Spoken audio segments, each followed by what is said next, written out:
सीखने वाले हैं कि गर्ल्स कैसे ट्रैक्टर चलाती हैं वर्सेस बॉयज कैसे ट्रैक्टर चलाते हैं। बट उससे पहले अगर आप एक गर्ल हो तो वीडियो को लाइक करें और अगर आप एक बॉय हो तो चैनल को सब्सक्राइब करें।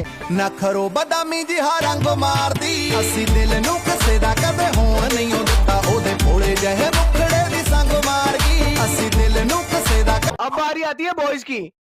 बिना गल्लों एवें जेड़ा हवा करी फिरदे ने हवा कट देना बड़ा करां दे आ काकियां दी ओ दाते ने लाइसेंसी रखी 12 बोरनी मार देंदी बंदा ओ ठा करके।